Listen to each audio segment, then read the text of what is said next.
Hi guys, എൻ്റെ പേര് മനു. ഞാൻ നിലവിൽ ജർമ്മനിയിൽ ഹൗസ്പ്ലിൻ ചെയ്യുന്ന സ്റ്റുഡൻ്റാണ്. ഈ വീഡിയോ കാണുന്ന എത്ര പേർക്ക് എന്നെ അറിയാമെന്നറിയത്തില്ല. നിങ്ങൾ വിചാരിക്കും ഇവനാരെ ജർമ്മനിലെ കൊണാണ്ടോ വല്ലതാണെന്ന് വിചാരിക്കും. പക്ഷേ ഈ വീഡിയോ കാരണം എനിക്ക് കുറച്ച് റീച്ച് കയറാം, ഫോളോവേഴ്സ് കയറാം. പക്ഷേ ഇതിനൊന്നും വേണ്ടിയല്ല ഈ വീഡിയോ ചെയ്യുന്നത്.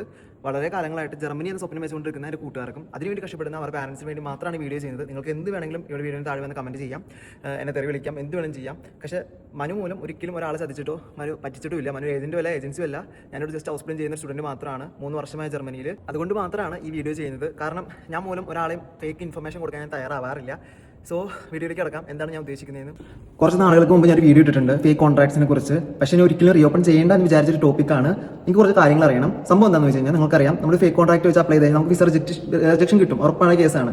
പക്ഷേ ചില കേസസിൽ എന്താണ് ഞാൻ കണ്ടിട്ടുണ്ട്, കുറച്ച് പേരൊക്കെ ജർമ്മനിയിലോട്ട് അവർക്ക് വിസ കിട്ടി ഈ ഫേക്ക് കോൺട്രാക്ട് അപ്ലൈ ചെയ്തിട്ടുണ്ടെങ്കിലും. പക്ഷേ ഇവിടെ വന്ന് ജർമ്മനിയിലെ പോലീസ് ചെക്ക് ചെയ്യുമ്പോൾ അത് ഫേക്ക് ആണെന്ന് അറിഞ്ഞിട്ട് അവർക്ക് 2 years ബാൻ കിട്ടും. അത് നോർമലാണ്. ഇവിടെ വന്നിട്ട് അത് ഒരിക്കലും ഫേക്ക് വെച്ചിട്ട് വന്നു കഴിഞ്ഞാൽ നമുക്ക് 2 years ബാനാണ് കിട്ടുന്നത്. കുറേ ഫ്രണ്ട്സിന് അറിയാം, അവർ ഇനി 2 years വെയിറ്റ് ചെയ്താൽ മാത്രമാണ് അവർക്ക് ജർമ്മനി അല്ലെങ്കിൽ ഷെങ്കൻ കൺട്രീസിലൂടെ കിടക്കാൻ പറ്റത്തുള്ളൂ.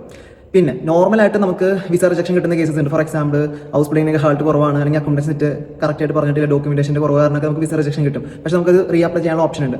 പക്ഷേ ഫേക്ക് കോൺട്രാക്ട് വെച്ച് അപ്ലൈ ചെയ്യുന്ന സമയത്ത് അവിടെ നല്ല കോൺസിക്വൻസ് ഞാൻ കണ്ടിട്ടുണ്ട്. ഞാൻ അന്വേഷിച്ച് വെച്ച് ഞാൻ കണ്ടതെന്ന് വെച്ച് കഴിഞ്ഞാൽ മേ ബി ഇവിടുത്തെ നമുക്കൊരു ടൈറ്റിൽ വരും, ഹൗസ് വൈസിങ് ഇൻട്രസ്റ്റ് ചെയ്യുന്ന ഒരു സംഭവമാണ്. അതായത് ജർമ്മൻ ഗവൺമെന്റിന് അവരെ ട്രസ്റ്റ് ചെയ്യാനുള്ള ആ ഒരു പോയി എന്ന് ഉദ്ദേശിച്ചുകൊണ്ടൊരു സംഭവമുണ്ട്. മേ ബി ബാങ്ക് കിട്ടും. പിന്നെ നമ്മളെപ്പോഴും ഇവിടുത്തെ ആക്ടിൽ എഴുതപ്പെടുന്നുണ്ട് അവർ ഫേക്ക് കോൺട്രാക്ട് വെച്ച് അപ്ലൈ ചെയ്യുന്നത്. സോ അതൊക്കെ അതിൽ വരുന്നുണ്ട്. അപ്പോൾ നമുക്കത് എങ്ങനെ ഒരു റീ എൻട്രി ഓപ്ഷൻ എങ്ങനെ സാധ്യമാവും, നമുക്ക് വീണ്ടും അപ്ലൈ ചെയ്യാൻ പറ്റും എന്ന് എനിക്ക് അറിയണം. കാരണം കുറേ പേര് എനിക്ക് മെസ്സേജ് അയച്ചു, എനിക്ക് പക്ഷേ അറിയത്തില്ല. അപ്പോൾ ആരെങ്കിലും സെയിം സിറ്റുവേഷനിൽ കടന്നു പോയി എങ്ങനെയെങ്കിലും ജർമ്മനിൽ എത്തിയവരുണ്ടെങ്കിൽ ഒന്ന് അവിടെ എക്സ്പീരിയൻസ് ഷെയർ ചെയ്യുകയാണെങ്കിൽ നല്ലൊരു ഹെൽപ്പായിരിക്കും. കാരണം കുറേ പേർക്ക് അറിയണം, കാരണം അവിടെ ആഗ്രഹമാണ് അതെങ്ങനെയെങ്കിലും ജർമ്മനി എത്തണം എന്നുള്ളത്. കാരണം നിങ്ങൾ വിചാരിക്കും ഞാനിത് ചെയ്തിട്ടെങ്കിൽ, പക്ഷേ എനിക്ക് അവരെ കൊണ്ടുവരണോ അങ്ങനെയൊന്നും എനിക്ക് ഞാനായിട്ട് ആരും ബന്ധമില്ലാത്തതാണ്. പക്ഷേ എന്നിലൂടെ ആരെങ്കിലും ഇൻഫർമേഷൻ ഷെയർ ചെയ്ത് പോവാണെങ്കിൽ അവർക്കും ഹെൽപ്പ് ആവില്ല ഞാൻ മൂലം.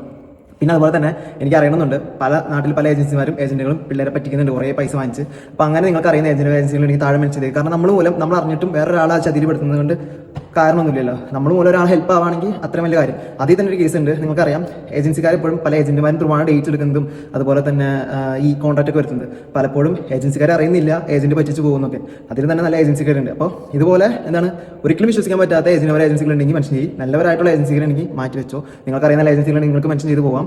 ഞാനൊരിക്കലും ഇതിന് ചിലപ്പോൾ റിപ്ലൈ തരാതിരിക്കാം, ഒരിക്കലും ഞാൻ ചെയ്യുന്നില്ല. നിങ്ങൾക്ക് മറ്റുള്ളവർക്ക് എപ്പോഴെങ്കിലും ഇപ്പോൾ ഒരു ഏജൻസി പറഞ്ഞിട്ടുണ്ടെങ്കിൽ നിങ്ങൾക്ക് താഴെ കമൻറ്റ് ഇടാതിരിക്കാം. എനിക്ക് വേണ്ടിയല്ല, നിങ്ങൾക്ക് വേണ്ടിയാണ് ഈ വീഡിയോ ചെയ്യുന്നത്. നിങ്ങൾക്കത് പരമാവധി യൂസ് ചെയ്യാം. അപ്പോൾ അടുത്ത വീഡിയോ കാണാം.